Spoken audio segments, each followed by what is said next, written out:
It's 7 Koki and Mark. There's this story where Kidero has 9 billion Kenyan shillings worth of assets caught. To all this, of course, after ESCC says its investigators have revealed former Nairobi Governor Evans Kidero has assets worth 9 billion. And that story also complements another story on page 7. Court told how finance boss made $1 billion in 2 years. Koki, I can hear you giggling. Now, here's the thing. Did we go into devolution without proper systems set into place? Because how do you explain someone who is on a salary making $1 billion in 2 years? I think there are systems in government where you have to declare your wealth. That I think is taken very seriously.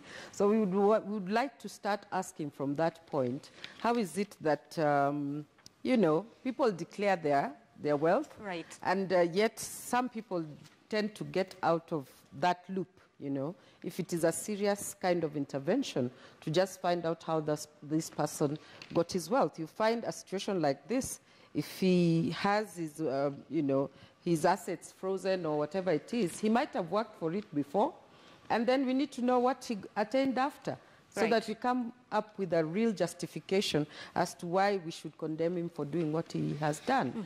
And just being a bit careless with that period where money was just flowing without keen interest, which I don't believe, because the Auditor General always gives a report and is always in touch with what happens. Maybe the way it was dealt with through Senate, which was the body that is supposed to be doing the oversight of county governance, then brings to question whether the system is porous or whether it's a human, weakness, where we don't want to probe and we say we are probing. And that's the thing, Bichachi, is it a system error or a human weakness? It's not a system error. It is an amoral society.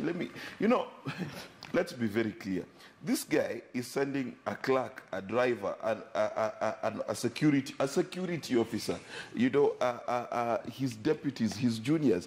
They are carrying millions of shillings to their account. In cash? Yes, in cash. Where was their sense of duty? Where was their sense of morality? Where was their sense of patriotism? Number two, the bank that received the money, my bank, my dear friend, when I go to deposit 1 million shillings, they ask me, where did you get it? Okay? But where was the bank manager, the bank of tellers? Why were they asking this person? We know that you work for the county government because you wrote when you signed into this account that you work for the county government. Where are you getting the money to deposit 2.7 million shillings? Right. It goes even further than that. It goes into the question that as a country, when you are doing the wealth declaration forms, are they ways of making sure the paper industry continues in this country?